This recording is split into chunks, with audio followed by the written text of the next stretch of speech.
Put it in my head.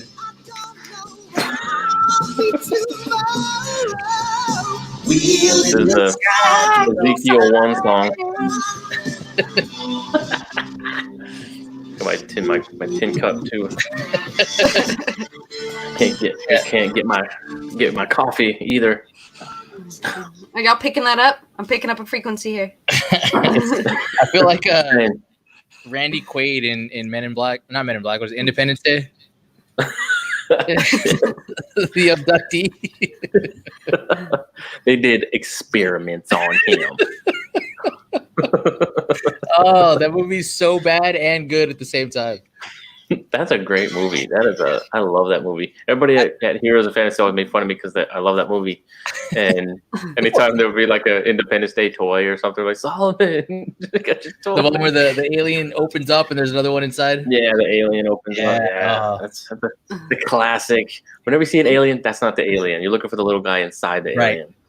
That's just a suit. I never saw the second one, the new one. I don't know if it was any good or not.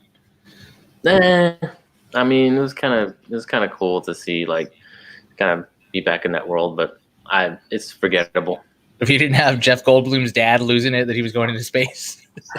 David. Upload a virus to an alien spaceship. The dumbest thing ever. Well, they have Windows, you know. No, they have Windows 95. They're running DOS. Yeah. You can't put a virus on DOS. All right. Are we live? Are we on Facebook? Yeah, we're live. We're on. All right. Hello and welcome. Hello from outer space. We are protected from 5G and witches and aliens. Not going to get in our heads. This is welcome to this week's edition of The Time and Place. I was thinking we should probably introduce ourselves if we like for the podcast, for the non-visual. That's a good idea. Probably a lot of names. Yeah. So I'm Solomon, and we've got Julian and Abby here as well. We're all here. Julian. And hello. And that's Abby. Hey. All right. Yeah. Very weird. We gotta get more like produced. I was listening to the New York Times podcast. Oh my gosh, it's like overproduced music, and the way the guy talks is very dramatic too. It's really weird. Kind of NPR vibe. But maybe we need to start talking really crazy. Yeah, no? Like music starts like, we'll be right back. Like, okay, calm down, New York Times. All right, today tonight we're going to be talking about, believe it or not, aliens. We got to talking about it before, and I've never personally asked it. I've never been brave enough to ask this about this in church, in Sunday school, or community group, or something like, "Hey, what about aliens?" or something. Yeah. Like, what do we believe about that? So hopefully this can be the time and place for that question. What should Christians think about extraterrestrials, aliens, life on other planets, UFOs, all that whole this topic can really bleed into a lot of other sort of paranormal, supernatural, weird stuff, but we're going to try to stick to like aliens, UFOs, extraterrestrials, life on other planets, are we alone kind of thing. That's what we're going to be talking about. What should a Christian think about this? What does the Bible have to say about any of this? Did Ezekiel see a UFO in Ezekiel 1? We saw the wheel within a wheel spinning, bright, shining in the sky. Like, whoa, it sounds like a flying saucer or something. But so that's what we're going to be talking about. Aliens. What should a Christian think about aliens? Should we believe? Can we believe? Do you believe in aliens? Leave a comment. Tell us what you think. If you're a Christian, if you're not a Christian, if you believe in aliens, if you don't. So, all right. So, starting cards on the table, what do you guys believe about? Do you believe there's aliens? No. Not aliens like most people think. Not like E.T. phone home, like extraterrestrial kind of dudes, right? Like illegal. No, that's going on. Yeah. What about y'all? Little green men, like that kind of the grays and the whatever. I'd have to say no.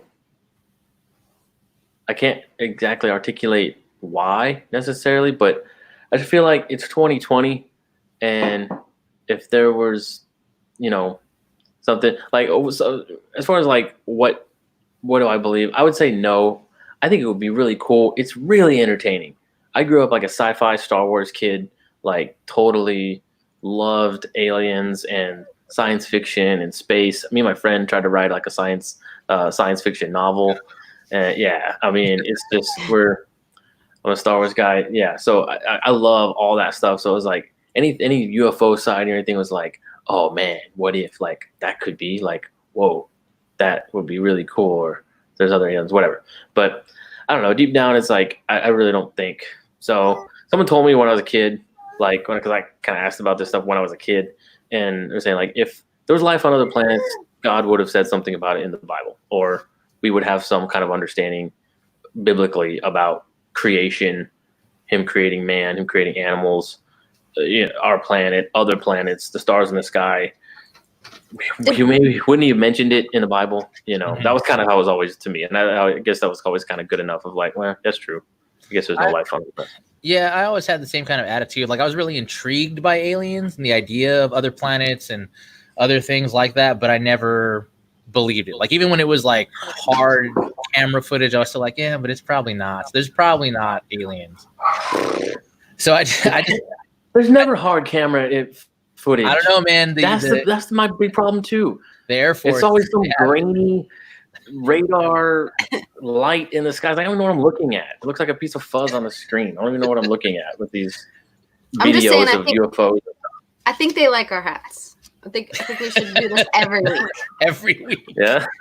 I feel like I know what you guys are saying before you say it.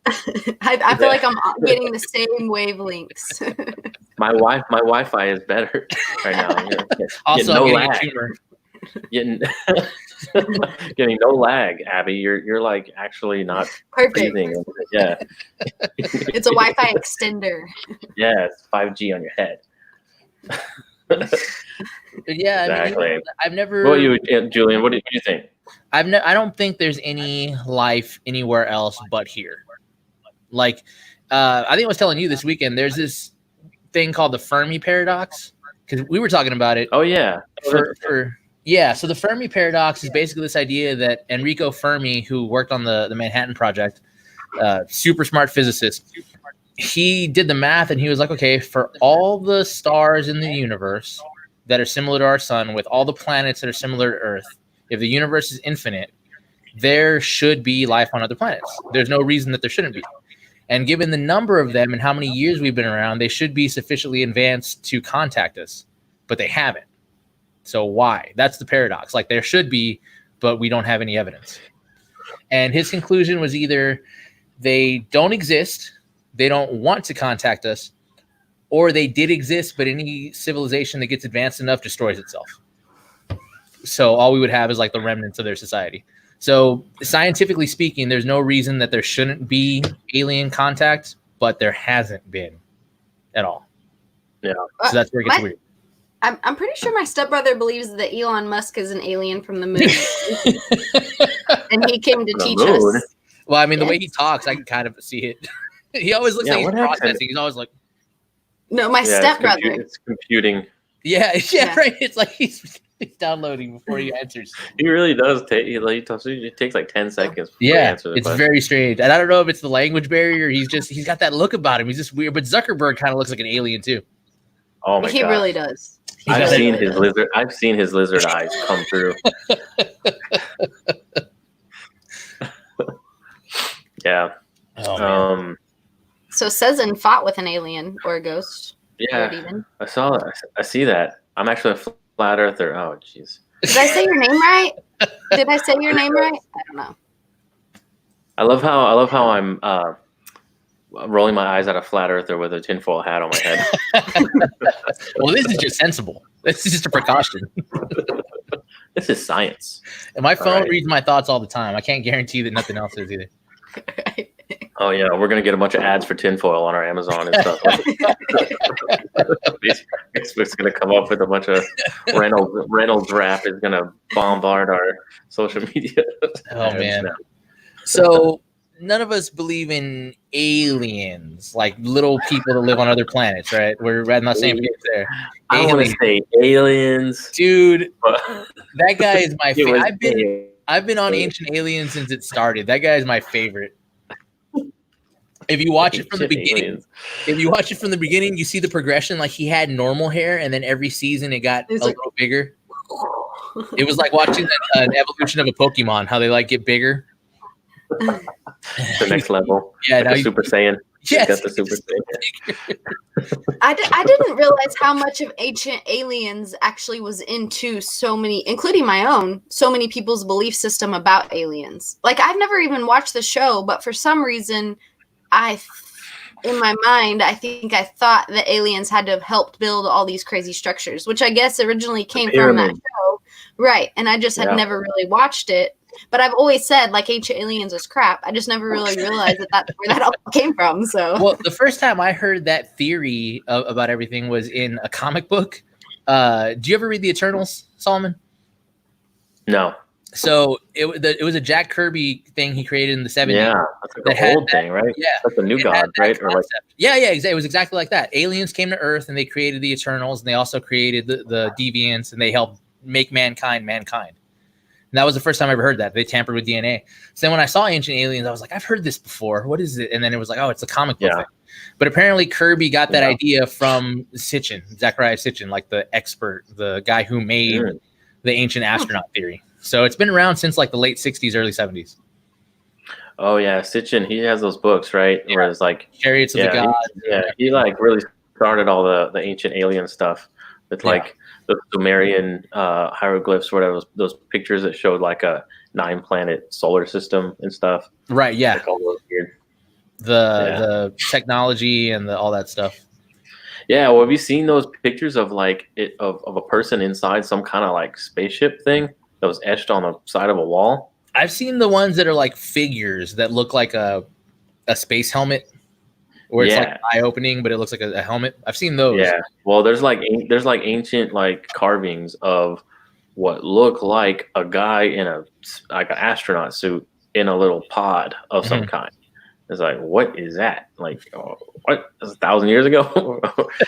So we don't think there's aliens, but I had this argument with a friend one time because we were talking about it, and I was like, well, millions of people have said they had these experiences. They can't all be lying, right? And his answer was, yes, they're all lying. But I was like, that doesn't make sense. They can feed into each other subconsciously. Like they can have like some kind of weird dream or weird hallucinatory, psychedelic experience or something, and that's informed by just our cultural understanding of aliens and spaceships and movies. I mean, especially after the 70s and stuff, and like sci-fi really took off. Close Encounters and E.T. I mean, that was like a huge cultural thing. Like after the 50s and 60s, well, after Sputnik, after we went to space, after these things, it really like infected the culture. And it's just interesting. We don't really hear a lot about UFO sightings before then. I mean, I know 1947 was supposed to be the Roswell crash and stuff, but so it's a cultural thing. And so if you have some kind of weird, crazy experience or something, or a dream or something, it's going to, I think, be informed by those kinds of things. And they're going to match up with other people's stories about aliens. The first like modern alien abduction story. I don't know if you ever heard the story of Betty and Barney Hill. Yeah. They were the first modern one. They were a couple in the 50s that said they got abducted by aliens. And the part that makes it sketchy is that they said they had a suppressed memory, and they remembered the experience after going through hypnotherapy. So I'm always super skeptical of like the recovered memory stuff. Well, don't like not have that much control over that, like a hypnosis thing? Wouldn't that make it more reliable if it's like, oh, they didn't even have control to make up this story. They found this memory through hypnosis or something. Well, the problem is with the thing that's tricky about memory is it's very susceptible to suggestion. Like they did this thing where this experiment to test that, where they showed people pictures of them at Disney World when they had never been to Disney World. Like they photoshopped them into it. And they showed it to them and told them stories about it. Like, yeah, that time that you blah, blah, blah. And afterwards, people were like, I know I've never been there, but I have memories of being there. Well, and it's the same. Yeah, and it's kind of the same way if like we all went to somebody's 50th birthday party and someone said, "What are your memories?" My memories are going to be different from your memories. They're going to be different from Solomon's memories. So it's kind of like different testimony kind of thing. Yeah. Yeah, memory is very subjective, so it's very hard to be like, "Oh, this was a suppressed memory, but now I got it. And it's 100% accurate." Like, well, usually like when a memory is too perfect, it's like, right. Okay, that sounds rehearsed, or like. See, that's how I felt about Bob Lazar when I was watching his. Bob Lazar. So y'all watched it? Y'all watched the Netflix doc? Mr. Laser. Bob Lazar. Yep, I watched it. It was pretty crazy. It was pretty crazy. Pretty crazy documentary. Of all the like alien guys, the people who claim to see something, he just doesn't seem like like the polar opposite would be like a Alex Jones type of like, it's true, I have all the answers, here's the explanation, I know exactly what they're doing, and I have it all. He's like, I don't know anything but what I saw, and I don't know if there's aliens, I don't know if this came from outer space. They told him that they dug it up like in the 50s or something, or like even longer ago than that, in an archaeological dig, that some of this stuff that he was working on. It seems like his main thing, for those you don't know, Bob Lazar is a guy who worked at Area 51 in the 80s, right? It was like through the 80s. Yeah, because he came out in like 89, I think. Yeah, so he worked he was an engineer, worked at Sandia Labs or Los Alamos Labs in New Mexico or something, did nuclear stuff, did like a lot of really smart stuff. Went to MIT, right? And like, he's a super smart guy, engineer. So they hired him to work at Area 51 and basically try and reverse engineer this technology they had that they said came from like a spaceship or a UFO. Right? 9 spaceships. Right. Well, they said they had 9. Yeah, they said, but he was only working on like the gravity device. Right. It was all compartmentalized. The propulsion. Yeah, he was working on the propulsion system of gravity and how it would like just levitate and and people have actually worked on that as far as like how like what pulls us down to Earth, gravity. Fiddling with that, like fiddling with gravity in space into like, what if instead of just like dropping a ball and it goes down, you could steer that and that gravity kind of like move you around. So that's what he said it basically did. Then that's how the lights in the sky and the spaceships that people see, that's what they do. That's how they move. It's just very abrupt movements. He's saying because they're messing with gravity that way. So, and in his aspect, his view on it was like, they have some kind of technology. I don't know how they got it, but they have it and they're keeping it from people. This could be the good science. for humanity. The science of it. Yeah. And his thing was that technology that they have, I don't know how they have it, but they have it and they're not like sharing it. But I mean, how can they if they can't even figure out how it works? Right. And that was his thing. What was interesting with him too is that he did talk about how he thought it was weird that they were telling him all this alien stuff like very early. Like he was being given dossiers and stuff about where they got all this stuff from before like before he was even working on anything. And he thought that was weird. So it's possible that what I thought, and this is talking about the government. I got to take my antenna off. I'm gonna protect my brain here. No, this hat is weird. This hat blocks RFID. Just sliding around. What I always thought is that it's totally possible that the government has secret projects that they're working on that they don't want us to know about that are far advanced beyond anything we can understand. And it's possible that was a story he got, but somebody else may have got a different story in a different department. Like if you went to another department, they could have heard, oh, we got this from Russia. They had this secret project that they crashed. We got it. And now we're trying to make it ourselves. So it's, I don't doubt. So he was given the alien story, right? Yeah, that was his story, but somebody else got a different one, and somebody else got a different one. If they all talked, they'd all have different stories. So I don't doubt that he worked at Area 51. I don't doubt they have secret projects. I don't doubt they have experimental craft. I just don't think the alien part is real. Well, so the whole him working at Area 51, that seemed like the most credible part, right? Mm-hmm. It was like, okay, sure, you worked at a base in New Mexico, whatever, Las Vegas, whatever. Nevada. Sure, like a secret. There are. We know there's secret bases. We know the government's working on technology and aircraft and doing things. So sure. But then a part of that story, which a big part of that gave him a lot of credibility, was the hand scanner. Mm-hmm. So Bob Lazar said that in the 80s he worked at Area 51 and they had a hand scanner that you would put your hand on. It was a little device and a little pad, and you would put your hand on it and it would read your bone structure. It would like x-ray your hand or something. And that was how they would identify you, with your fingerprints in your hand, but it would also go like to your bone. And that's how they were like got into doors and stuff. Well, that was like discounted and was like, oh, that doesn't exist. There's nothing like that exists. But then apparently through the documentary on Netflix, someone sent Bob Lazar or the director or somebody a picture of the hand scanner that he was kind of describing that they used at their secret facility or some high government thing that he worked on. So they show a picture of it to Bob, and he goes, "Oh my gosh, that's it. That's the thing." And so that was supposed to be legitimate. Like, they did have it back in the 80s. Like, oh, that legitimized it. He described this hand scanner thing, and they found a picture from somebody who worked on stuff like that in the 80s. Someone sent him that picture, and he recognized it. And that was supposed to be like this big, he did work there or whatever, right? Right.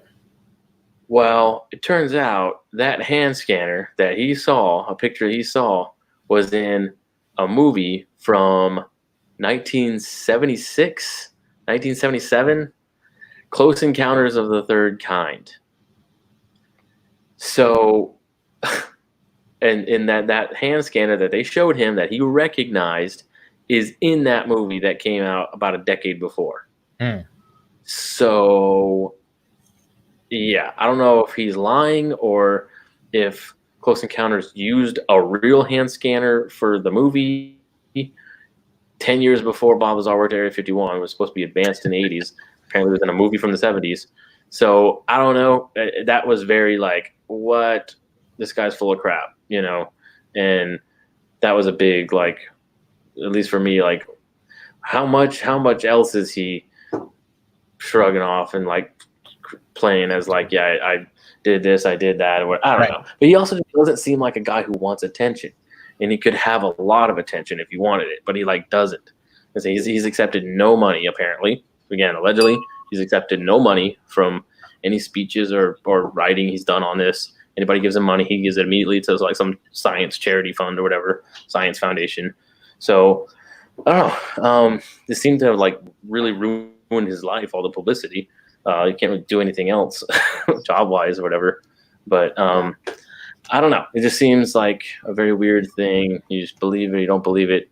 And it's one of those things where like, okay, these couple things are true. Like he did work at Los Alamos Labs. Right. But does that mean there are aliens? You know what I mean? We make these giant leaps. We see these true things. It's like, sure, that's true. And they were lying about that, but it turned out to be true that he worked at Los Alamos. But that doesn't mean there are aliens. You know what I mean? It's like you legitimize one thing of his story, and then that legitimizes everything. And that's what I think people do a lot, is like broad strokes from small truths, about things. Like I believe you saw something in the sky, right? Sure, you saw a light swirling around in the sky. But what is that? Does that mean aliens exist? No. But I think people make that leap, in their minds a lot. And I think part of it is, I sent you guys the video from, what was his name? The atheist guy. He was talking about how aliens are atheist religion, or aliens are scientific religion. Like, people really want something to believe in, to believe that we're not alone in the universe. And aliens are a convenient way to like, well, I don't believe in God, but this has a scientific explanation. And it can give us an idea of there's a bigger thing out there that's not us, aliens. So but I think we're not accountable to. Right. We're not accountable to them in any way, but they exist and we're not alone. Yeah. And I think that's a really attractive thought. Like, people want aliens to be real. Right. Yeah. And that's a true God of the gaps, right? It's like we have these things that we can't account for, like human consciousness. Right. Huge leaps in evolution from species to species. A big bang that started everything, life coming from non-life, right? We have these little things that we can't account for. So sure, it could be aliens. Like they'd rather believe that than believe in actual historical documented God revealed himself to humanity. Like, did you ever see the documentary Expelled by Ben Stein? Yeah. There's a scene where he gets to talk to. I think we're going to talk about with the crystals and the. No. There's a different part where he's talking. Why am I blanking on his name right now? Not Hitchens, the other famous atheist. Dawkins. Dawkins. Oh, no, Dawkins. He talks to Dawkins. Oh, God. Dawkins is a lizard person. Dawkins he sounds like a snake. He's just British. He's a reptilian. He is. If I had to cast a voice for an animated serpentine lizard villain in an animated movie, and I need a voice, I would go to Richard Dawkins. He would be the Triceratons. Yeah. There's a scene where he's talking to Dawkins. British lizards. And Dawkins is totally okay with the idea that aliens came to Earth and manipulated our DNA. Like, he's willing to accept that idea, but he's not willing to accept the idea of a God that created the universe. Like, that's a bridge too far. But alien manipulation, that's plausible in his worldview. So it really is that, like, it's a gap filler if you want it to be. Like, that's acceptable. Yeah. Yeah, I've heard of the space crystals or whatever. Like a meteor hit Earth before any life. Had bacteria or something. I don't know. Some kind of bacteria from space or some kind of crystals on the back of this meteor, and that got into the primordial ooze, got struck by lightning. That was the first life single cell organism or whatever. Literally Frankenstein. Like something we have zero evidence on, just pure science fiction. They're willing to believe that over God because then they're sinners, then they're accountable, and that can't be the case. Where do we get the space rocks from? It's just mad. Exactly. What are those bacterial crystals from outer space? Like what, and that exactly. Where does that come from? That is space rock, matter coming from non-matter. They just want one miracle. So would y'all say that you think that there's just no aliens, it's all made up, or do you think there's a demonic force behind aliens at all? Dun, dun, so yeah, this is what I like. That like, it's hard to say. I mean, I'd like to hear Abby your take because I know that's kind of like, especially when you said you had a theory that you couldn't tell us. I did have a theory, and now my theory's gone after watching Ancient Aliens Debunked. I'm like, well, there goes my theory. Like, never mind. That ruined everything. Wait, you had a theory that was in Ancient Aliens? I had a theory, but it was gone. Yeah, debunked. What was the theory? I didn't watch the Ancient Aliens. What was the? I hadn't formulated my theory all the way yet, but I've always thought that aliens to get debunked though. I've always thought the aliens were demons. Okay, and so my theory that's no longer I was thinking like, okay, aliens. Okay, you know how people in the Bible really thought that they're worshiping gods. Like the people in Egypt, the people in Egypt really could do magic. Like they did 3 or 4 of the stuff that Moses did. Right. Mm-hmm. So I do believe that there was some kind of demonic persuasion in there to make them believe in what they were believing in. Okay. Because okay. So that is, and me and Julian kind of differentiate here because I've always said I used to be a diehard conspiracy person. Mm-hmm. Now I see conspiracies more of just deceptions that unbelievers get lost in. You know what I mean? That's an old tinfoil hat that you had from your conspiracy days. Yes, I've had this for a long time. I wear it frequently. It's a family heirloom. It was passed down. Kingsley asked me if she could have it. That tinfoil hat came over on the Mayflower. It's been in the family for generations. But yeah, I mean, so I think I've always thought that I think I even told my 3-year-old like aliens are demons. Like, have you ever seen an alien? It's a demon. Sorry. I grew up in an independent fundamental Baptist church. It was like very like legalistic and very dispensational premill, rapture, left behind. Six, all, but which kind of gets into the conspiracy theory sort of stuff. And yeah, I've heard that too. It was like, aliens are just demons. If someone sees an alien, they've seen a demon. I was like, well, what about like just a light in the sky? Is that a demon? What about like a flying saucer? Is a flying saucer a demon? Like, or the demons have cars that they fly around in. Like, Yeah, it's kind of like what Julian said. Really, probably from my dad's side, but it's kind of like when Julian was like, "Well, do you think the aliens are going to leave us this technology?" Right. If the aliens are demons, like, are demons showing up and giving us tech to ancient man? And part of my problem with the ancient aliens theory, like, fundamentally, is it assumes that people that used to be alive back then are stupid and couldn't do anything. Like, that's the main problem with it, is that it takes the evolutionary worldview at its foundation and says, well, man wasn't sufficiently advanced, so they couldn't have done this. So there must be another way. Rather than assuming, like, well, they were as smart as we were. They just had to figure it out. Right. Yeah, and I think even in that documentary, it was talking about how some things, like the ancient aliens had said that this is made from this kind of rock. The only thing that could get this kind of rock out is like a metal-plated hammer. And then when you go and actually look at what kind of rock it is, they completely lied. Like, it wasn't actually the kind of rock that they said. So that was kind of interesting, because I think I always, like I said, I kind of had like a worldview from ancient aliens without realizing that it was from ancient aliens. You know what I mean? Right. Yeah.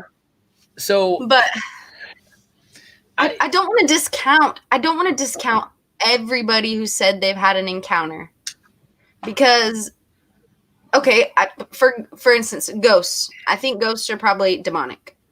Mm-hmm. Yeah.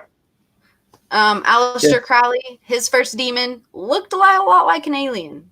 Yeah, that was weird. Because what was that? That was like the 50s, right? Or like earlier than that, I think. 40s? Yeah, I think earlier. Yeah. Let me check. Wow. But yeah, Crowley's back in the day, man.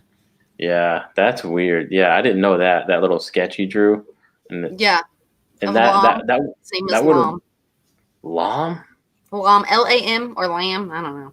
That's an alien name. Crowley died in 1947, so that alien thing would have been like in the 30s or the 20s.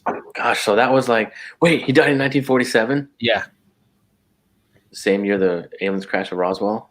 Oh, now we're getting into Grant Morrison territory. That's it. Well, that's proof. What else do you need? Did you watch the Abby? Did you watch the Grant Morrison video? Because that's another person who said they've had an alien experience. I don't know. I think I think the link. I don't think I made it to that one. Yeah, but Ancient Aliens was 3 hours long. Yeah, I didn't watch the whole thing either, but it was enough. After like 20 minutes, I was like, okay, this guy, I think he knows what he's talking about. I'll sit through the rest. He's right. Case closed. Yeah, he got it. So I'm kind of with you. I don't want to discount every single person's experience story, because I don't think they're all lying, and I don't think they're all delusional. I think, and maybe there are some that are lying and delusional. Right. But I think mind is a very powerful thing as well. I agree with you. Yeah. Especially on drugs. I'm not saying drugs. It's true. Right? I'm not saying drugs. I mean, it's so true. We've heard Rogan talk about it. The clockwork elves on DMT and the Well, that's weird. That's the interdimensional. Right. Yeah. There was opinion. There was one night in my crazy days when I've already confessed that I was crazy, and it was the same night that I took acid and I was talking to a tree. Oh. But when I looked up in the sky, I really thought, like, I could see the stars, but I really thought that I was seeing like this whole other dimension in the sky. And I wish I could, like, you know, like what's that movie where you're like in your mind, where you're taking pictures in your mind? What movie was that? They were Wedding Crashers, right? No, I'm thinking of The Office. I don't know. No, I don't know, but I wish I could have done that, because it's really true. Drugs can make you really think that things are real. Well, what's weird is Wi-Fi back. Gotta get the signal back up. When he had Alex Jones on, they were talking about people taking DMT and having a shared hallucination, like they're all having the same hallucination. So that was weird, but they were together, right? Yeah. So you don't think somebody was tripping and then was like, "Oh, see those elves?" And then you're like, "I do see the elves." Now that you said it to me, now we're both talking about and seeing the same thing. Imagine that. We're on the same drugs at the same time in the same place, talking about the same thing. Yeah, we all see the same thing. So like, how weird. how likely do you think it is? Would if you had to put a number? Because I've said like 99.9% of people are either lying or delusional about these kind of experiences, and there's maybe 0.1% that are actually having something happen. Do you think that's an overstatement? Do you think there's more than 0.1% that are having some kind of real experience? I would say maybe a little more than 1%. Well, what would you say? But I don't know. I Like, haven't looked at all of them. Oh, She just got abducted right now. God. Come back. How crazy would that be if one of us got abducted on camera as we're talking about how, and there's no alien, and then just Abby, you read me? Can you hear me? she just commented. She got her comment on the screen. My computer randomly decided to restart. Getting back on randomly the decided to government, restart. dude. The FBI is listening to us right now. They're saying, delete this. Y'all are getting too close Close to the to truth. the truth. We're changing the format. We're Yeah, all yeah. conspiracies all the time. What were we just talking about? We said we must have said something. Rose was right before he went off. That was the truth. That was the true thing. DMT, it's real. You're punching through dimensions. You gave a stat. Not 4% of the people are seeing the truth. That was it. Remember that. Oh man. That never happened before. That never happened. No, that's the first time. I we got mean, too close. we're getting too close to the truth, y'all. That's it. The men in black are going to show up now. Yes, the men in black are. When we started talking about Ezekiel, did you ever see that Nicolas Cage movie? I think it was called Knowing. Yeah. Where that was a big part of it, was that the Ezekiel vision. Where he would have little premonitions, right? Yes, and then this would happen. Right. Yeah. And there was like a number code or something. Anyways, the Ezekiel vision, that's one of the big ones when people talk about ancient aliens. They go to the Bible, they pull up Ezekiel, and they're like, oh, that is a UFO. There it is. Wheel within a wheel. So that's Ezekiel 1, right? What did I say? What I had it before? 17. Pull it up.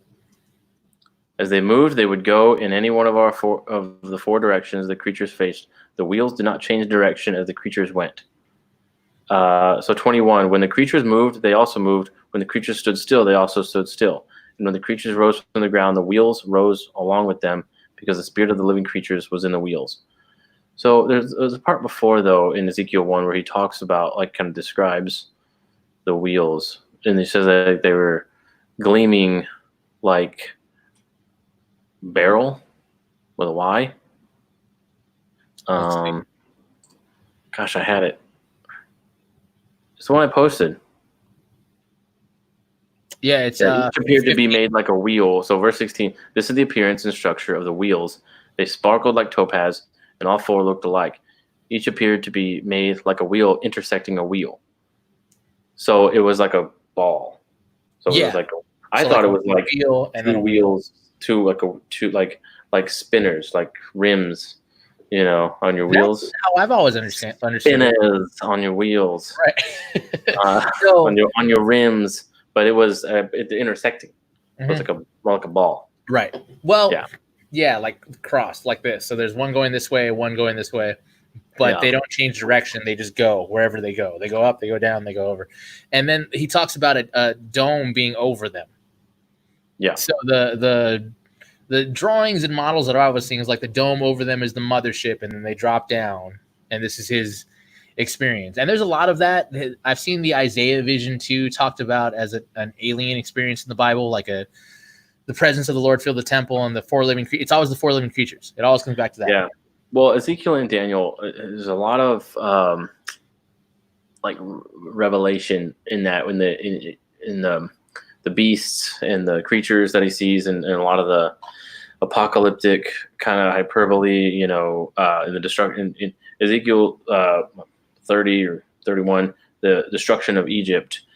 You know, the moon will not give its light, the stars will fall from the sky, the sky will roll back like a skull. Like, there's all this apocalyptic language that is very similar to Revelation, right? But it's just it's the language God uses when talking about the destruction of a nation or a city, right? Like Egypt and Babylon and Canaan. Like they always have, like in Daniel, they always have this like apocalyptic hyperbole that is also used in Revelation. And Revelation, as we know too, talks about the dragon and the beasts and the four horsemen and those things. So there's a lot of just imagery that is prophetic in that way, with destruction. It's apocalyptic kind of prophecy language that's used.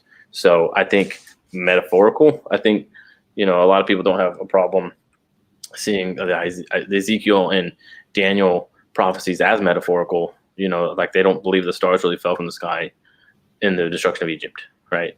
So, but they do for the end of the world, in Revelation. It's weird because we still talk like that to some extent. Like we talk about like, oh, well, after 9/11, the world changed. Like, well, the world didn't actually change. We're being hyperbolic about it. No, the world stood still. Right, exactly. Like we're not being literal. We wrote that down. Yeah, it's. But we understand what that means. Right.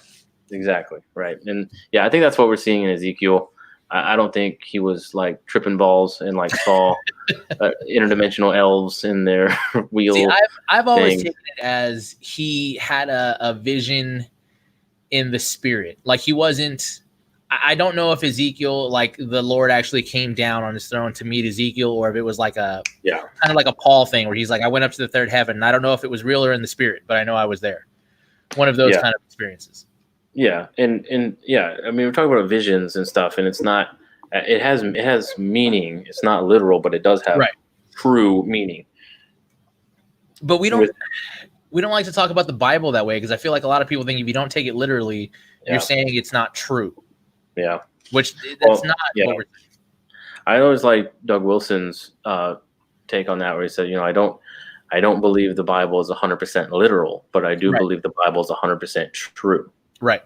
And that's kind of how we need to see this. Is like it's not always being literal. I mean, Jesus spoke in parables and metaphors, and I own a cattle on 1,000 hills and Psalms. It's like, does that really mean that God owns the cattle only on 1,000 hills? Like, no, he means everything. He owns it all.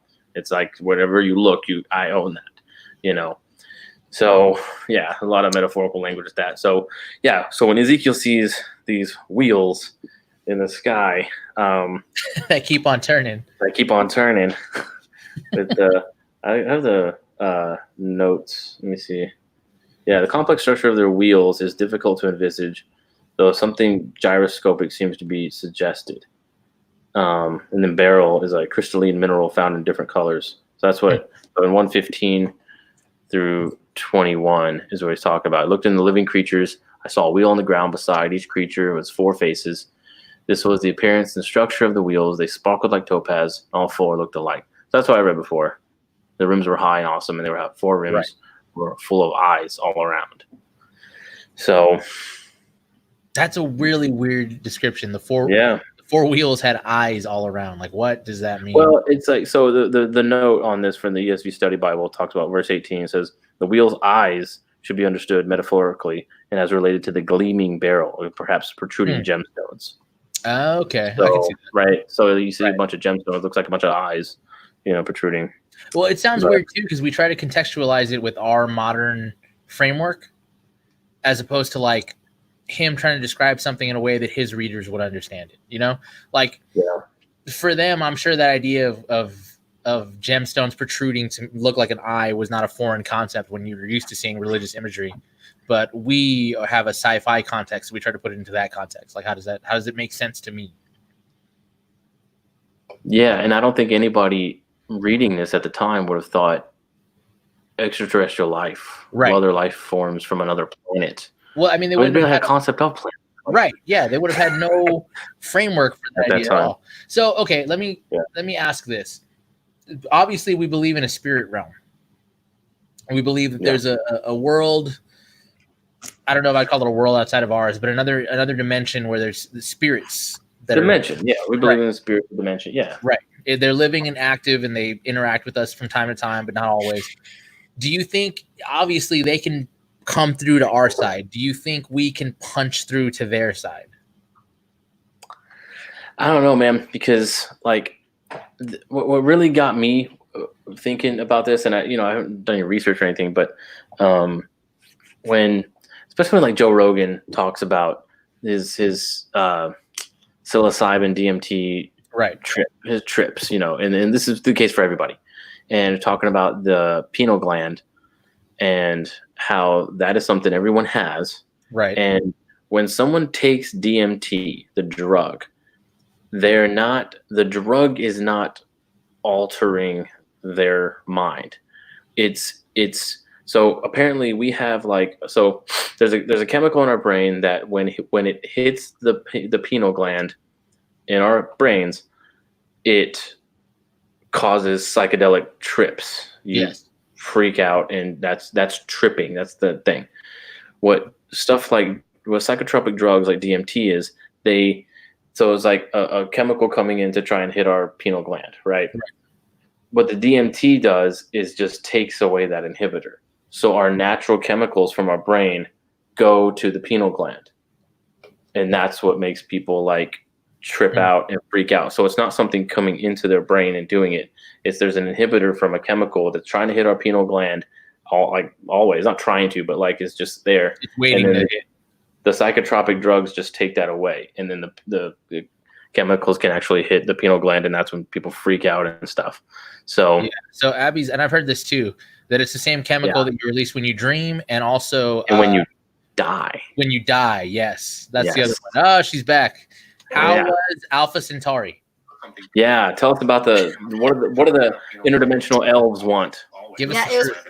It was pretty crazy, but they told me that I was sworn to secrecy. It's always how it is. I know. You can't know unless you take these courses. Let me give you this e-meter, and then you can. But I am going to tell you, I'm now a clone. Oh, it's not even you. We don't even know if she's a pod person.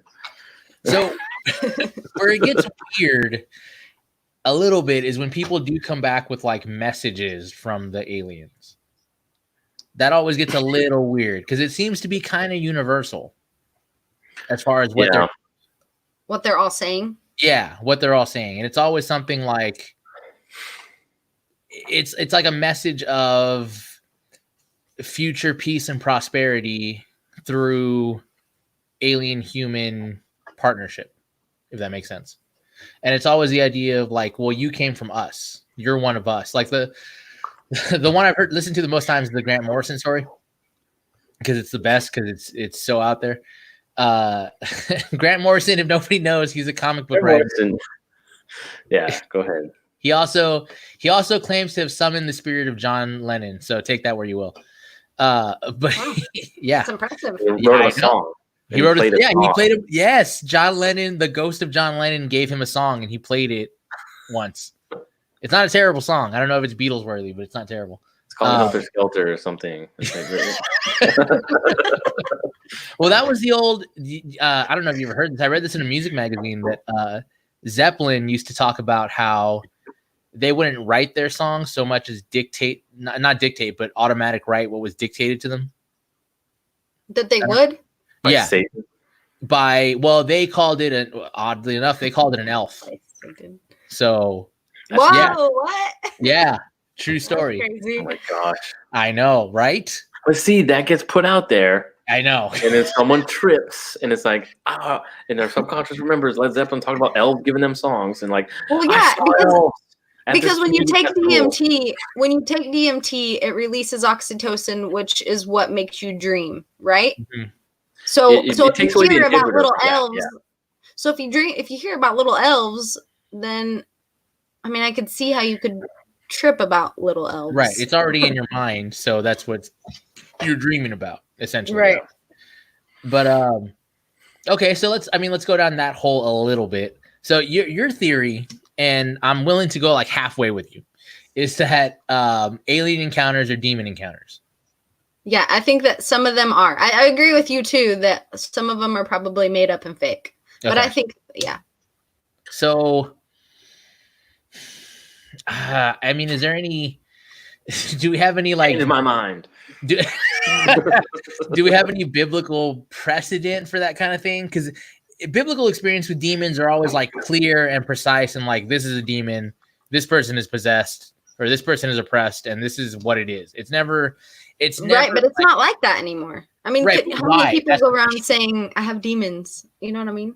Right. And I mean, is that because of the worldview we have now where we don't call it that anymore? Because they would have called it aliens back then if they had Star Trek, Star Wars.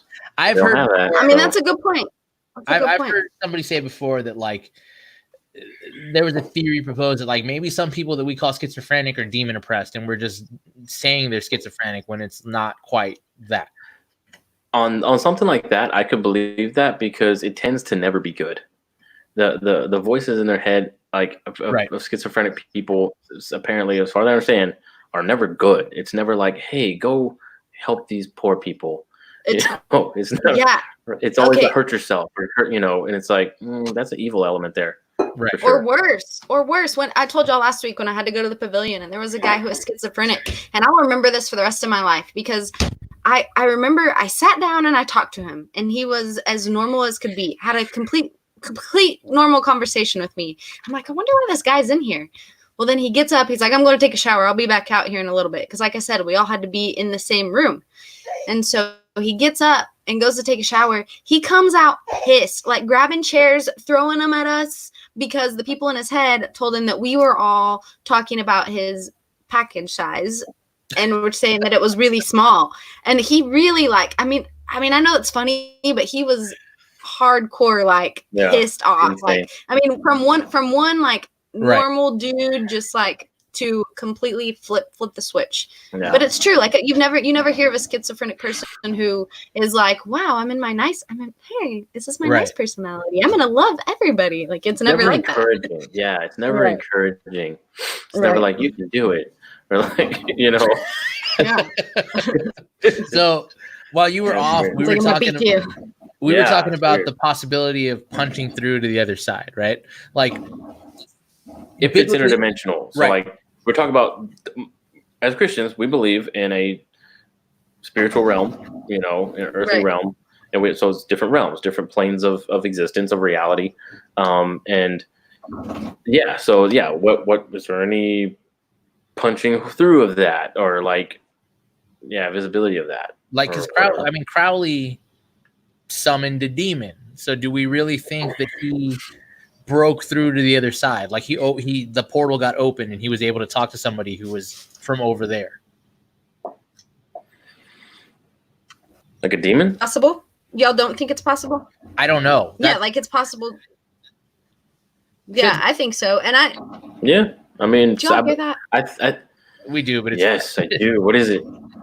It's Ireland. You know those? Yeah, it sounds like those little door stoppers behind the door when you push them and they go. Yes. Yeah. My 7-month-old has found that. So we got a ringer here. Thomas. Whoa. Thomas, give us some details. I need stories. Demonically abducted. Elaborate. So that's the thing too. So in abduction stories, in alien encounter stories, there doesn't ever seem to be an aspect of possession, right? Where like they're in me, controlling me, taking, or maybe like a brain controlling, but not like I have someone inside me, like we do from exorcisms and demon possession stories, So it's like, well, that's a big difference as far as like it's always operating on you, or like probes, or like weird experiment, whatever, like on like oppressive instead of possessive. Right. So that's a big difference. If we're gonna say like this is demonic, like I don't see any in the same way. I guess there is demonic oppression, but it doesn't seem to be explained in the way that people describe alien abductions. Right. Like when maybe Thomas can say. Yeah. When Paul talked about his demon oppression, it was like it caused riots, it's caused stonings. Like the demon whipped up a frenzy in the crowd to get him to his thorn in the flesh. Like it was causing problems in his life. It wasn't so much like, and I was taken, and they. Well, and I think about Legion and the pigs, right? And it's like there wasn't like an outside being like attacking or anything, right? All right. Here's Thomas Paul. This is real long. All right, I'll read it. So it says, I got demonically abducted last night. This is fresh. All right. Are you? I'm going to read this as if it's not a troll. He said he just copied it. I think this was already copied, like he had already wrote it out. And he just pasted it. Okay, that's right. This is from previous. okay, I got demonically abducted last night. They put a microchip in my brain. This is the first time I've ever got it. I've got headaches in my life. I'm extremely healthy. Right after the microchip got implanted, I got severe headaches. Also got migraines right after. It's a horrible sensation, and I just feel certain things moving in my brain. Microchips are a cause for cancer and many other diseases. PTSD times a million. God exists outside of space and time. When demons take you out, your perceptions of... That's where it cut off because it's such a long comment. Yeah. I'm taking this as not a troll. I hope it's not a... Well, we're online. I don't know. How can you know? This is how... Is this a real story, Thomas? We need protection. Street is thoughts. Hang on, before I read this. But I mean, when we talk about it too, like you said earlier, and I think this point kind of gets glossed over in the story. When we talk about the story of the Exodus, like the Pharaoh's magicians did the same thing Moses did. Right. They turned their staffs into snakes. Yeah. Hang on. So did they, or were there puppets? No, okay, because the biblical narrative, if you read, was ash burning out? No. I know that's the Prince of Egypt story, but if you read the text, it says through the knowledge of their dark arts, they were able to do the same thing. So the biblical narrative is not that they had an illusion; it's that they knew how to do this. Yeah. So there's actually that's fine. That's good. Let me see. Let me pull it up. This is a real story. I'm a pastor. Well, what's the rest of the story? Pastor of what, Thomas? I need details. And Thomas, you're gonna have to copy after perception of, and then paste the rest of it because we can get the rest of your story. So I mean, there's this element in the Bible, and there's also what's his name that tried to curse Israel, and when he couldn't. When he tried to, he could only speak blessings. Balaam. He was hired to put a curse on them. So there was this idea that, like, that guy, he can do it. He can curse you. So like, there's a supernatural element running through where it's like these people can do things, and they have some kind of power from something. Like that's a thing that's common to the Bible. So like, I guess the idea of Crowley making contact with somebody. I think Crowley's 100% demonic. I think that's 100% satanic power. Same with the Egyptian magicians. Same with anything that like from the Bible. I think there is a difference between like extraterrestrial, like paranormal like that, and then like supernatural, demonic, dark powers. And I think that those exist, but they wouldn't have anything to do with like UFOs or any sort of alien abduction stories that we've heard. So here's the actual text in Exodus chapter 7, 10 and 11. It says, "So Moses and Aaron went to Pharaoh and did just as the Lord commanded. Aaron cast down his staff before Pharaoh and his servants, and it became a serpent. Then Pharaoh summoned the wise men and the sorcerers, and they, the magicians of Egypt, also did the same by their secret arts. For each man cast down his staff, and they became serpents." Secret arts. Right. Their secret arts. I thought it was open to like this. It could very well have been demonic power, but it could have been some red food dye coloring? Water to food coloring in the. You've watched it too many times. The powder and the I thought that was Martin Short and Steve Martin doing their song numbers. Is that what it was? Yeah, it was Steve Martin and Martin Short, are the two magicians in Prince of Egypt. What? Yeah, I know. Playing with the big that one. That's them. Yeah, that's them. What? That's Steve Martin and Martin Short. Steve Martin and Martin Short. Boom! Right. That movie is so good. It's freaking so great good. Movie. That's the best. The best parting of the Red Sea in anything. In that movie. With the whale goes through the wall of water. Oh, it's so God. Good, bro. God, they DreamWorks, man. That was great. All right, 99% of my posts are Holy Spirit inspired. Oh, jeez. Oh, here we go. I've been so badly damaged from abuse, the Holy Spirit has to take control of my body. Okay, we're out. You're losing us.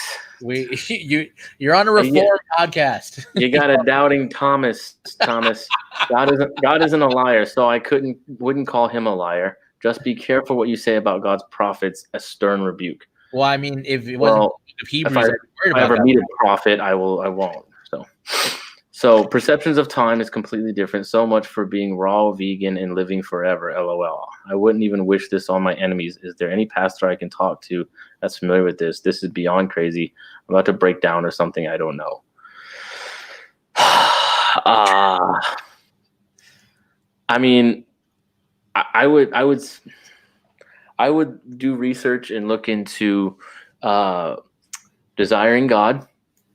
That's a good one. Ligonier Ministries. Canon Press.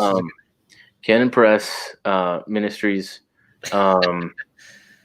Yeah. So, Thomas, Holy Spirit take control of your body is a big claim. Yeah. No, be careful what you say about God's prophets.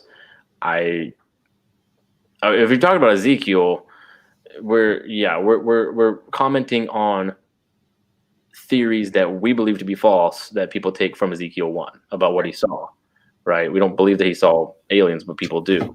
And so we're kind of commenting on that. I think he's saying he's a prophet. Yeah, that's what it Yeah, sounds. it's kind of what I was I was wondering. I wasn't if he was saying he's a prophet or if he was talking about how we're talking about Ezekiel. So, but yeah, we will be careful about what we say about God's prophets if we ever meet one, Thomas. Because that's how you get eaten by bears. Yes, that is how you get eaten by bears, like that. Yeah. I mean, okay, so yeah. Crowley is demonic. Like Crowley's demonic.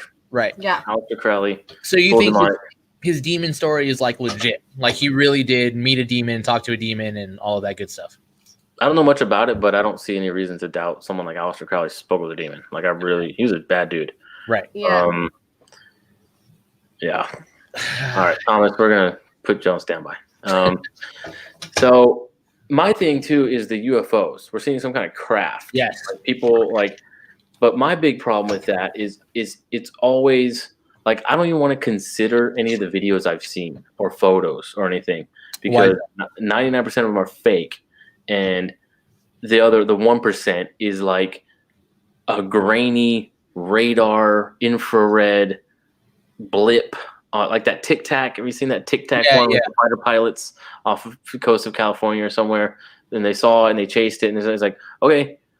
And in the video, it's like there's video, and the video looks like a freaking sonogram. Well, I mean, at 1 week old. Like, which also look like aliens. Yeah, it's like that's an alien. Tic Tac. Well, I mean, you know the story about the Foo Fighters, right? Yeah, like in World War II, right? Yeah, World War II was they called them Foo Fighters because they didn't know what they were. It was UFOs that they were encountering in the air. Yeah. So, I mean, the idea of like the Air Force encountering unknown craft is not a new thing. Yeah, but again, that's it. Like when you're hearing these stories, what the truth is, they see something they cannot identify. Right. See a flying object that they cannot identify. I don't know. I mean, that could be a foreign nation's technology that we don't have, or I don't know, man. Like it's just one of those unless there's a ship hovering over Times Square that everyone gets a photo with on their phone. You know what I mean? Like right.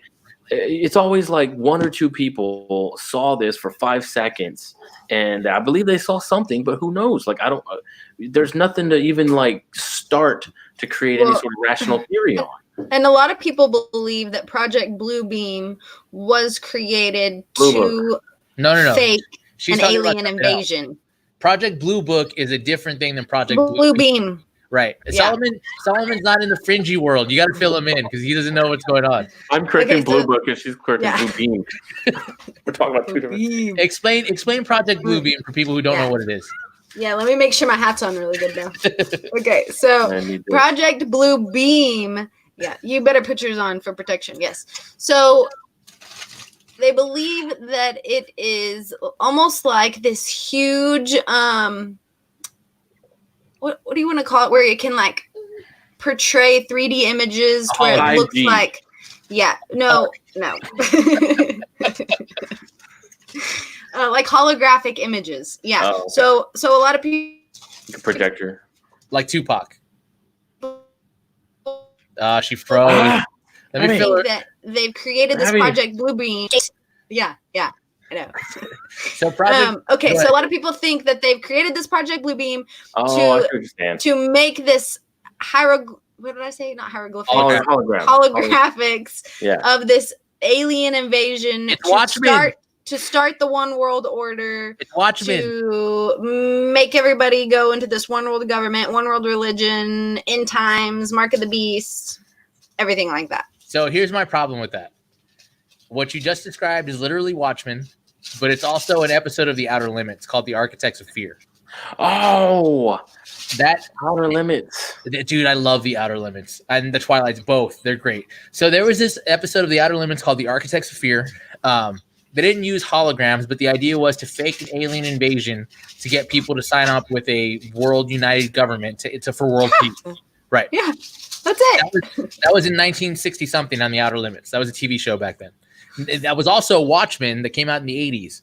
So Project Bluebeam is an idea that's been in pop culture for at least 60 years at this point. Wow. And I didn't realize that. Yeah, people are stumbling onto this thing like, oh, this is a new idea. Like, well, I mean, not if you read comics and watch old sci-fi. So it's kind of a real idea from truth. They took the true story. It's what Solomon's talking about. Like, this idea gets put out into pop culture, and then we're like, oh, now it's in the back of our heads. And now we're like, that's what it is. This is the conspiracy. This is what it is. But yeah. But then there's also the Simpsons that have like predicted a ton of stuff. So then you kind of like, yeah, when you have as many episodes as the Simpsons, you're gonna start hitting some and truth. No, they've gotten so eerily crazy. Trump being president with him on an escalator, they're gonna hit it that dead on. That's weird. Because that's so weird. And that sign falling. When Trump was famous in the 80s, they were asking him like, oh, that sounds like presidential talk. Would you want to run for president? Yeah. And like, he's been talking about running for president for a long time. That's not a new idea. And 9/11, when they had like 9/11 on there you're before it happened. Oh, there you go. A Simpsons episode. That's the. Oh, I know what you're talking about. Yeah, like the 99 or yes. Yeah. I always hate it's media pro. What I don't understand, and I want somebody to explain this to me because no one has ever explained it to me. They always say. They have to. Yeah, Abby, explain this to me because you were in there. They always say they have to tell you before they do it, and I'm always like, why? Why do they have to tell you before they do it? Why is that one of the what? Yeah, because supposedly it's like part of their control. It's control for them to tell you what they're gonna do and then do it, like a part of their controlling scenario. I guess that's kind of what I've always understood. Like they want to put it in your face that they're in control, and then they're gonna do it. And we're all so stupid and like sheep that we're just like, bye, okay. I can't take it seriously when it's like, oh, I read this comic book. I remember that story. Yeah. Yeah, I mean, that's literally the plot to Watchmen. But that's the misinformation campaign to put it in pop culture so you'll discredit it like that. I want everybody to know, too, that during the week I hate Solomon because he stirs the pot with that. Anytime I'm like, oh, well, this is this. And he's like, well, that's what they want you to think. That's what they say. They are powerful. They're really powerful. Who are they? Who are they?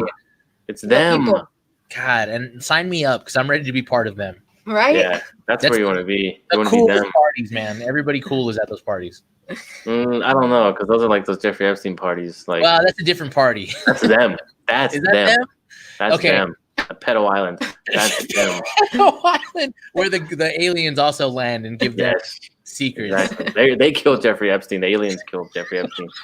New conspiracy on the air. You heard it here first. Aliens killed Jeffrey Epstein. Yes. And it's true. And y'all didn't even have your hats on. Y'all are doomed now. No, I'm done. That's the problem with well, I'm loyal to the cause, so it's okay. I'm in. I bought in. That's the problem with conspiracy theories for me is that they all overlap. Like all of them are true. Like, well, they can't all be true. Yeah. You'll know someone's going to screenshot that. Someone's going to screenshot me doing this and Solomon doing this and Julian holding that up and they're going to be like, we found the new Illuminati podcast. There it is. I need to. Dang it. Am I back? I'm back. I hit my connector as soon as I said that. Oh, did you hit it or did the FBI agent hit it? Yeah, so, can I be vulnerable and tell my alien experience story and then talk about how Abby was trying to convince me that it was an alien experience? Yeah, hang on. Wait. So, for everyone who doesn't know, me and Abby are almost on completely opposite sides of this idea. Like, I don't believe anything. I'm the most skeptical person probably that probably that I know. So I've had multiple sleep paralysis experiences. And I call them sleep paralysis experiences because I know for sure that's what they are. Because you don't believe in anything else. Well, because there's an obvious explanation for it. So that's what they are. The first one was the thing. I had a sleep paralysis experience where a thing was on my back. Like, I was in bed, but I couldn't move because my arms were prone and they were being held back by a thing. And I can't describe what it looked like because I don't know what it was. It was just a thing that was holding me. And then I woke up and I was fine. I had another sleep paralysis experience where I felt something grabbing at my feet and I flipped the blanket off of me to look down at my feet. And there was a thing that looked like the creature from the Black Lagoon, the gill man, grabbing my feet and trying to pull me out of bed. Oh, no. The third sleep paralysis experience was just a feeling where I fell asleep on the couch and I felt is this your sleep paralysis? Yeah, it was my sleep paralysis story. You missed the first two. So the first one was a thing on my back that was holding my arms back so I couldn't move. The other one was the creature from the Black Lagoon is the best way I can describe it. Pop culture. I whipped the blanket off my feet and I saw the gill man trying to pull me out of bed by my feet. And no, he didn't get me because I fought him and then I woke up. These are dreams. Yeah, exactly. That's what sleep paralysis is. The other one was I fell asleep on the couch and I woke up because I had this feeling of a vibration, like the room was shaking, like an earthquake. But then the sensation changed from just vibration to like vibration and then like a movement, like I was being lifted and moved, like a pull and a move. And I was like, okay, well, this is sleep paralysis and it'll be over in like 2 seconds. I just got to wake up. And then I woke up and I was on the couch and I was fine.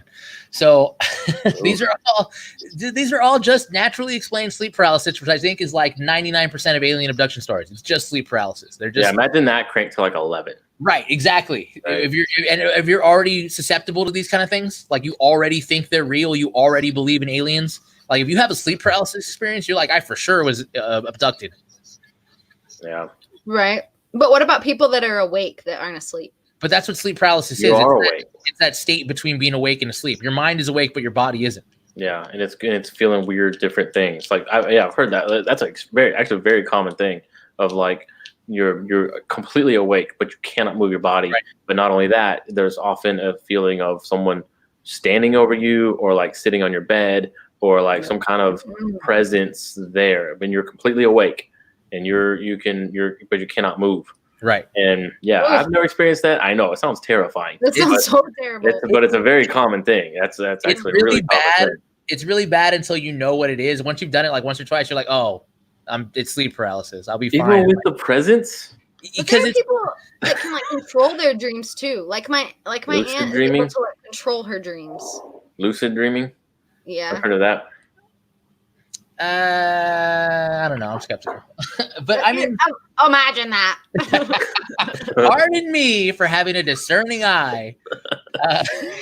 Pardon me for not believing in anything. It's sleep. Like I could tell when it was going to happen. I was like, oh, I'm not sleeping well tonight. I'm going to have sleep paralysis tonight. And then it would happen. It'd be like, oh yeah, this will be fine in a couple seconds. I'll wake up and I'll be okay. Yeah. And so I don't know. I think that's 99% of alien abductions experiences are sleep paralysis experiences. I heard a really interesting theory that I don't know if it holds any credence, but it has to do with memory. There was some theory that they were putting out that alien abduction stories are memories you're having from when you were a baby that you can't rationalize. Because I remember when Gerard was born and we brought him home, he couldn't see clear further than like 4 inches away from his face. So a lot of lights and probing, right, and exactly, because you can't make sense of what's above you. You don't see it clear.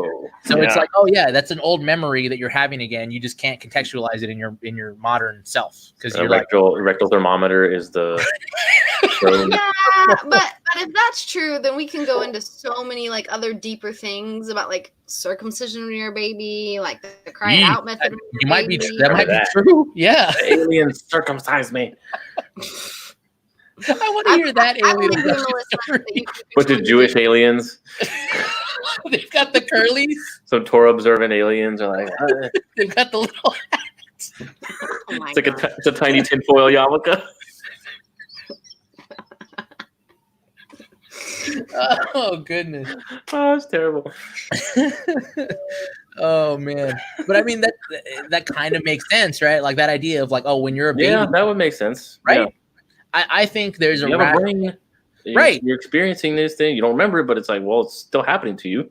So maybe you remember it later or something. Right. Like there's no reason that there can't be a sensible explanation for these things that doesn't have to do with you actually got taken by something.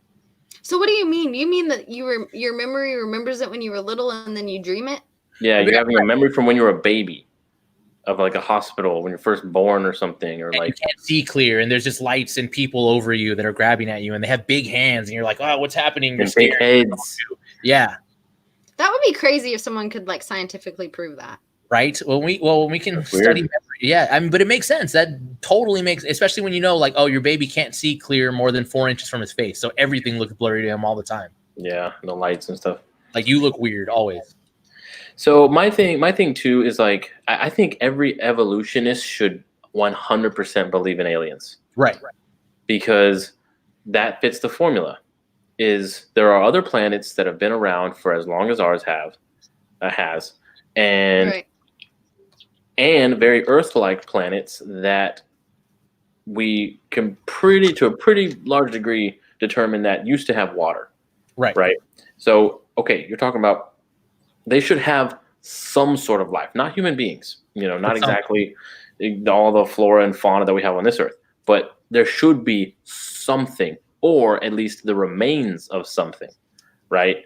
If you have all these ingredients of life that they're talking about, billions of years, water, cooling, heat, right temperatures, whatever, there must be life on other planets. Right. So every molecule to man, primordial ooze to fish to philosopher, Big Bang evolutionist, must believe that there is life on other planets.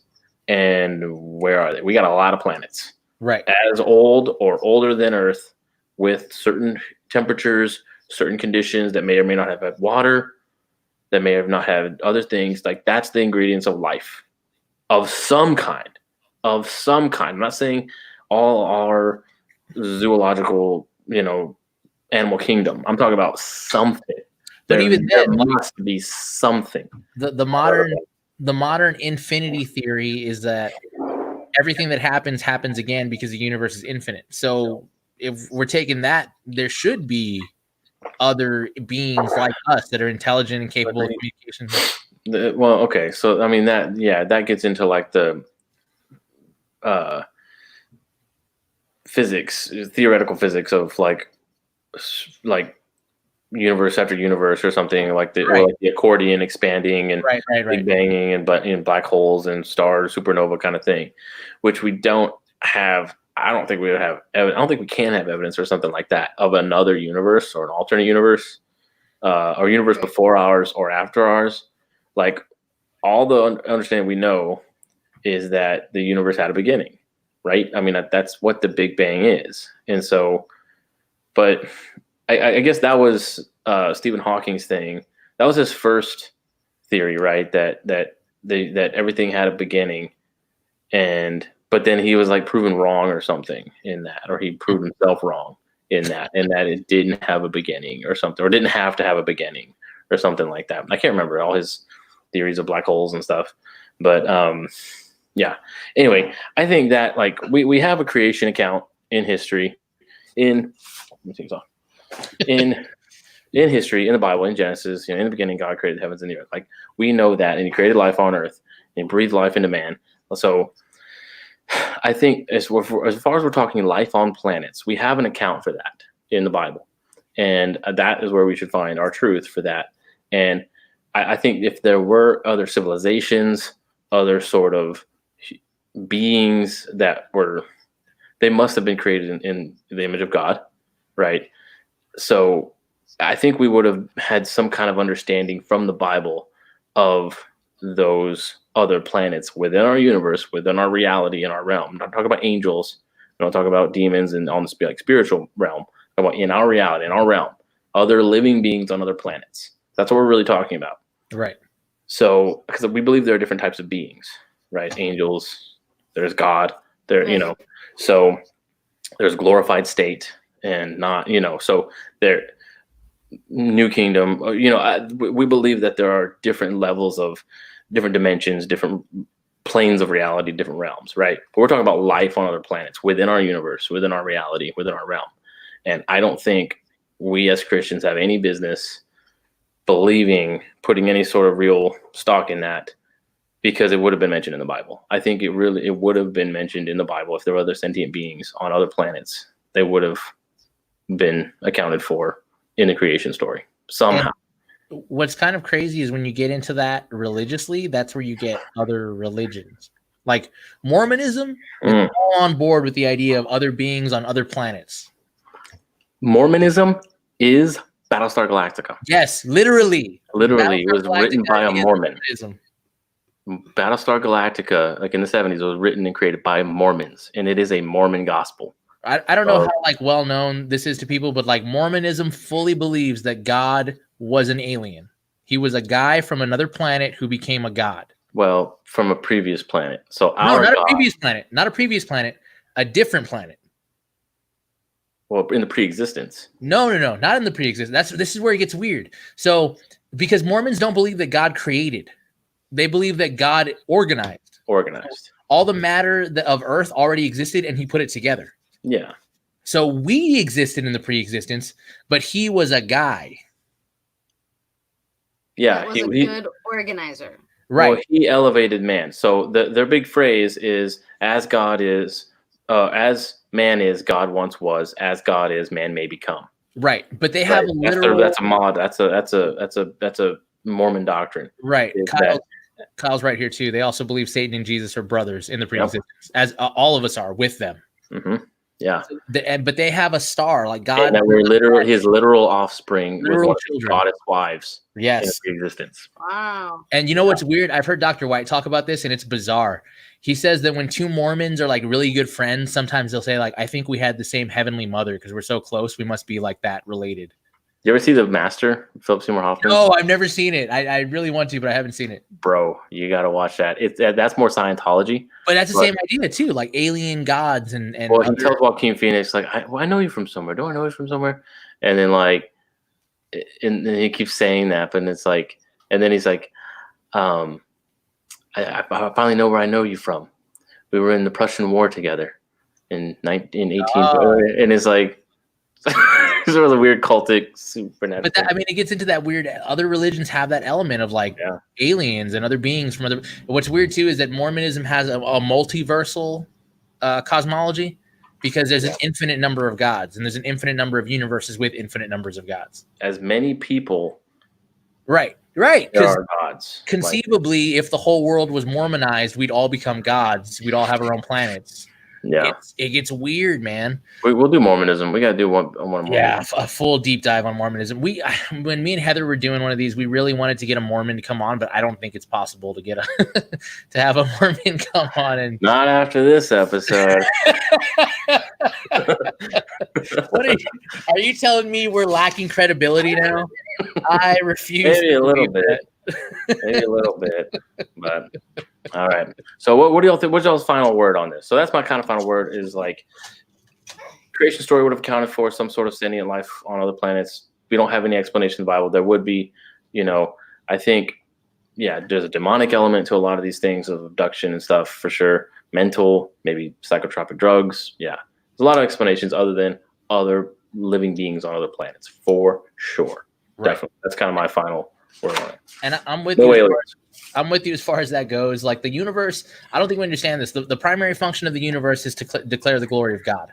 The secondary function of it is for our own appreciation of that power and glory. Like when we look out in the universe and we see the expanse of it and we see these planets and we see these stars, we should think, wow, how amazing that God created those kind of things. Yeah. Like all of that is here to reflect Him to us and show us that kind of thing. Yeah. I think if there's a missing idea in the Bible that there's other planets with other beings, that's a big part of a revelation that's missed out. So Yeah. It's possible. I'm still real on the fence. I think a lot of people are susceptible to suggestion and groupthink of the idea that, like, oh, I had one of those experiences too. It's totally real. Pop culture seeping into these experiences and stuff. I think 99.9% of them are easily explained by some kind of natural sleep paralysis, a misremembered dream, a memory that's wrong. George St. Pierre, the UFC fighter, he thinks he had a alien abduction experience because he has because he has lost time. Like, he has hours of time. He doesn't know what happened. Bro, he gets kicked in the head for a living. He got kicked in the head. He has head trauma. He can't remember time because he has a brain injury. CTE. So yeah, that's what I think. I don't know. I know Abby's on a little different wavelengths, but I think we're mostly on the same page. Yeah, I think I pretty much agree with you guys. Like I said, I just don't I don't think that everyone is making it up, and I do think there's some sort of demonic realm when it comes to aliens, ghosts, anything like that. But I agree with y'all that it's really, I mean, kind of what Paul said. Like, I'm convinced that nothing can separate us from Christ. Like, there's nothing, you know what I mean? There's nothing in this world that's really going to impact our lives enough that it will take us out of the hand of Christ. And so, I mean, I agree with y'all that everything is for God's glory, and that's what we should really be looking for, and not some other dimension. Because I feel like a lot of times people are trying to prove aliens to disprove God. Yeah. Yes. Or to believe in, it's the God of the gaps. It's like, we can't explain human Right. consciousness, can't explain beginning of life from now. So aliens, sure, that's a possibility. Maybe we'll figure it out later with science or something. Yeah. Right. So- Solomon, your mom and I'd be great friends. I know. That's a terrifying thought. So next week we're gonna do kind of a tangential topic to this, Nephilim, because Nephilim I see brought up a lot in Christians that do believe in like UFO experiences and other realms coming through. What are they? Fallen angels. Right. We've got like 3 verses talking about them. So there's a lot of ideas. The giant men Right. who were killed off. Yeah. So we're going to do a dive on that. I bought the Book of Enoch, so we'll go through it and see what I get out of it, but it should be interesting. That's definitely one that's like brought up in Sunday school. Like, what's that? And no one has an answer. No one has a good answer. Be quiet. Yeah, we'll talk about it later. Read this. So thanks everybody for coming on. Thanks for putting up to see. Hopefully we'll see you guys next week. Keep your eyes on the skies, but more importantly, keep your eyes on God. All right. See y'all. Bye. Bye.